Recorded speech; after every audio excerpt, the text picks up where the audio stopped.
स्वागत है आपका आज के एपिसोड में। सबसे पहले देखते हैं पिछले अभ्यास प्रश्न को। भारतीय ओलंपिक संघ के संबंध में निम्नलिखित कथनों में से कौन सा कथन सही है? विकल्प ए, आईओए सोसाइटी पंजीकरण अधिनियम 1860 के तहत एक गैर लाभकारी संगठन के रूप में पंजीकृत है।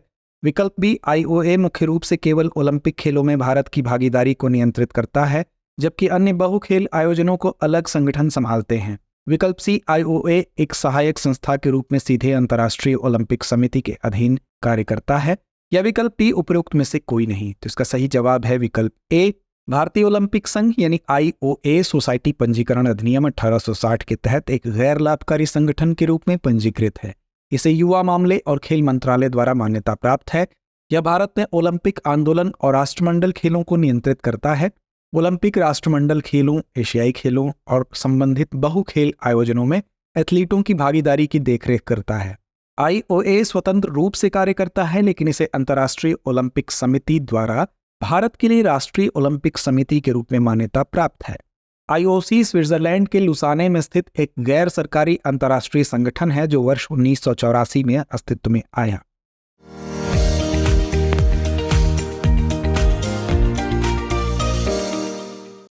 तो आइए शुरुआत करते हैं पहले प्रश्न के साथ।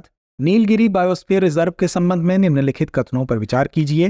पहला, इसे वर्ष 2000 में यूनेस्को विश्व नेटवर्क ऑफ बायोस्फीयर रिजर्व में शामिल किया गया था।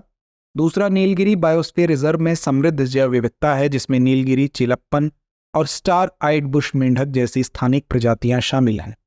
तीसरा, वन्यजीव संरक्षण अधिनियम 1972 के अनुसार नीलगिरी बायोस्फीयर रिजर्व का प्रबंधन विशेष रूप से वन विभाग द्वारा किया जाता है। उपयुक्त में से कितने कथन सही हैं? विकल्प ए केवल एक, विकल्प बी केवल दो, विकल्प सी सभी तीन, या विकल्प डी कोई नहीं। तो इसका सही जवाब है विकल्प बी। नीलगिरी बायोस्फीयर रिजर्व को वर्ष 2000 में यूनेस्को विश्व नेटवर्क ऑफ बायोस्फीयर रिजर्व में शामिल किया गया था, अतः कथन एक सही है। नीलगिरी बायोस्फीयर रिजर्व में समृद्ध जैव विविधता है, जिसमें नीलगिरी, चिलप्पन और स्टार आइड बुश मेंढक जैसी स्थानिक प्रजातियां शामिल हैं, अतः कथन 2 सही है। यद्यपि वन विभाग महत्वपूर्ण भूमिका निभाता है, लेकिन नीलगिरी बायोस्फीयर रिजर्व के प्रबंधन में न केवल वन विभाग बल्कि स्थानीय समुदायों और निजी संगठनों सहित विभिन्न हितधारकों के बीच सहयोग भी शामिल है, अतः कथन 3 सही नहीं है। COP29 में मीथेन पर फोकस के संबंध में निम्नलिखित कथनों पर विचार कीजिए।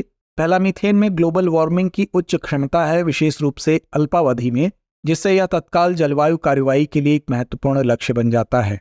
दूसरा, भारत ने अर्थव्यवस्था व्यापी मीथेन न्यूनीकरण लक्ष्यों के संबंध में चिंताओं के कारण वैश्विक मीथेन प्रतिज्ञा पर हस्ताक्षर नहीं किए हैं।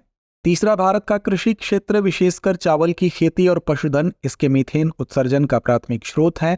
उपर्युक्त में से कितने कथन सही हैं? विकल्प ए केवल एक, विकल्प बी केवल दो, विकल्प सी सभी तीन, या विकल्प डी कोई भी नहीं। तो इसका सही जवाब है विकल्प सी। मीथेन में ग्लोबल वार्मिंग की उच्च क्षमता है, जो 100 वर्ष के समय में कार्बन डाइऑक्साइड की तुलना में 28 गुना अधिक शक्तिशाली है और 20 वर्ष के समय में 84 गुना अधिक शक्तिशाली है, जो इसे अल्पकालिक जलवायु शमन के लिए महत्वपूर्ण बनाता है, अतः कथन 1 सही है। भारत ने अर्थव्यवस्था व्यापी मीथेन न्यूनीकरण लक्ष्यों के संबंध में चिंताओं के कारण वैश्विक मीथेन प्रतिज्ञा पर हस्ताक्षर नहीं किए हैं, विशेष रूप से इसके मीथेन उत्सर्जन प्रोफाइल में कृषि के प्रभुत्व को देखते हुए, अतः कथन 2 सही है। भारत में मीथेन उत्सर्जन का प्राथमिक स्रोत कृषि क्षेत्र है, जिसमें चावल की खेती और पशुधन का महत्वपूर्ण योगदान है, अतः कथन 3 सही है। विनिर्माण में भारत की आर्थिक चुनौतियों और अवसरों के संबंध में निम्नलिखित कथनों पर विचार कीजिए। पहला, भारत के श्रम बल वितरण से पता चलता है कि अधिकांश लोग विनिर्माण क्षेत्र में कार्यरत हैं। उसके बाद कृषि और सेवा क्षेत्र का स्थान आता है। दूसरा, विनियामक बाधाएं और अत्यधिक अनुपालन आवश्यकताएं भारत में छोटी कंपनियों के विकास में प्रमुख बाधाएं हैं। तीसरा, हाल के सुधारों और निवेशों के कारण भारत में बुनियादी ढांचे और कौशल की कमी गंभीर मुद्दों से प्रबंधनीय चुनौतियों में बदल गई है। उपर्युक्त में से कितने कथन सही है या हैं? विकल्प ए केवल एक, विकल्प बी केवल दो, विकल्प सी सभी तीन, या विकल्प डी कोई भी नहीं। भारत का अधिकांश कार्यबल अभी भी कृषि में लगभग 45% लगा हुआ है, जबकि विनिर्माण में केवल 11% और सेवाओं में 30% है, जो विनिर्माण क्षेत्र की हिस्सेदारी बढ़ाने की आवश्यकता को दर्शाता है, अतः कथन 1 सही नहीं है। अत्यधिक अनुपालन और लगातार परिवर्तन जैसी विनियामक चुनौतियां मुख्य रूप से छोटी फर्मों को प्रभावित करती हैं, जिससे उत्पादकता तथा विकास सीमित हो जाता है, अतः कथन 2 सही है।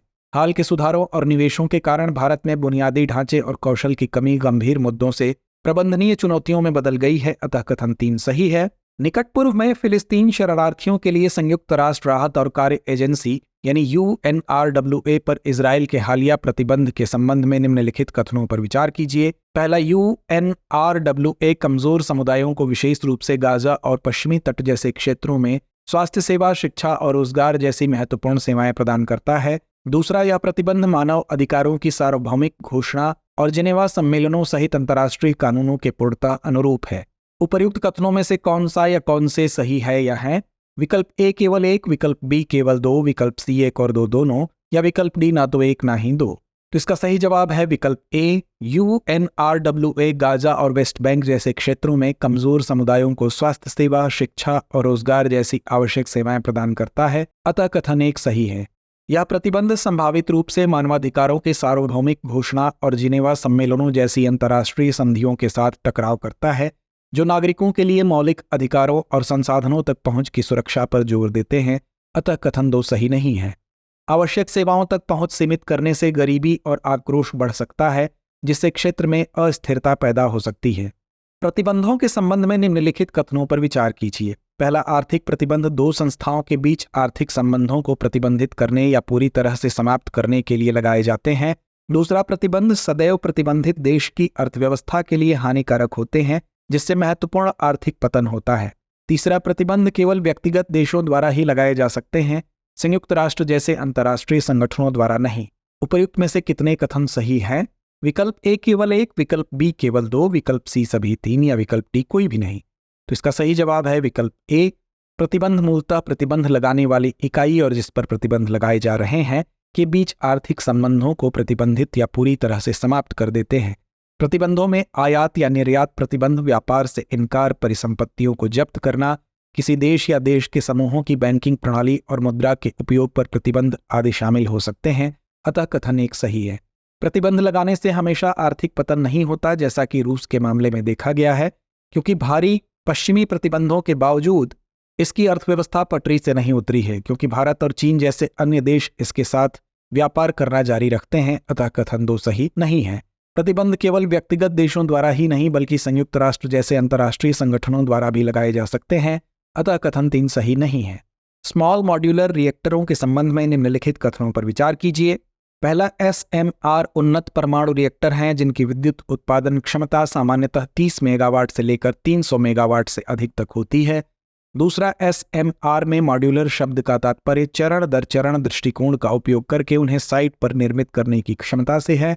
तीसरा, SMR परमाणु विखंडन का उपयोग विद्युत उत्पादन और प्रत्यक्ष औद्योगिक अनुप्रयोगों दोनों के लिए कर सकते हैं। उपर्युक्त में से कितने कथन सही हैं? विकल्प ए केवल एक, विकल्प बी केवल दो, विकल्प सी सभी तीन, या विकल्प डी कोई भी नहीं। तो इसका सही जवाब है विकल्प बी। अंतर्राष्ट्रीय परमाणु ऊर्जा एजेंसी के अनुसार स्मॉल मॉड्यूलर रिएक्टर यानी SMR उन्नत परमाणु रिएक्टर होते हैं जिन्हें बेहतर सुरक्षा और दक्षता के लिए डिजाइन किया गया है। इनकी विद्युत उत्पादन क्षमता आमतौर पर 30 MWE से लेकर 300 MWE से अधिक तक होती है, अतः कथन एक सही है। SMR में मॉड्यूलर शब्द कारखानों में SMR का निर्माण करने और उन्हें इकाइयों के रूप में स्थापना स्थल तक ले जाने की क्षमता को संदर्भित करता है, अतः कथन दो सही नहीं है। SMR विद्युत उत्पादन या प्रत्यक्ष औद्योगिक अनुप्रयोगों जैसे हाइड्रोजन उत्पादन, रासायनिक प्रसंस्करण और धातु गलाने के लिए ऊष्मा उत्पन्न करने के लिए परमाणु विखंडन का उपयोग करते हैं, अतः कथन तीन सही है। भारत में फिनटेक के लिए स्वनियामक संगठन यानी SRO-FT की भूमिका के संबंध में निम्नलिखित कथनों पर विचार कीजिए। पहला, SRO-FT अपने सदस्यों के लिए बाजार आचरण, प्रशासन, जोखिम प्रबंधन और साइबर सुरक्षा पर आधारभूत मानक विकसित करेगा। दूसरा, SRO-FT अनैतिक प्रथाओं की निगरानी करने और फिनटेक पारिस्थितिक तंत्र की प्रतिष्ठा बनाए रखने के लिए एक निगरानी संस्था के रूप में कार्य करेगा। तीसरा, भारत में कार्यरत सभी फिनटेक के लिए SRO-FT सदस्यता अनिवार्य है। उपर्युक्त में से कितने कथन सही हैं? विकल्प ए केवल एक, विकल्प बी केवल दो, विकल्प सी सभी तीन, या विकल्प डी कोई भी नहीं। तो इसका सही जवाब है विकल्प बी। SRO-FT को अपने सदस्यों के लिए बाजार आचरण, शासन, जोखिम प्रबंधन और साइबर सुरक्षा पर आधारभूत मानक विकसित करने का कार्य सौंपा गया है, अतः कथन एक सही है। SRO-FT अनैतिक प्रथाओं की निगरानी करने और फिनटेक पारिस्थितिक तंत्र की प्रतिष्ठा बनाए रखने के लिए एक निगरानी संस्था के रूप में कार्य करेगा, अतः कथन दो सही है। फिनटेक के लिए SRO-FT सदस्यता स्वैच्छिक है, अनिवार्य नहीं, अतः कथन तीन सही नहीं है। जैव विविधता पर सम्मेलन के पक्षकारों के सम्मेलन COP16 की 16वीं बैठक कहाँ आयोजित की गई? विकल्प ए नैरोबी केन्या, विकल्प बी कुनमिंग चीन, विकल्प सी कैली कोलंबिया या विकल्प डी इनमें से कोई नहीं।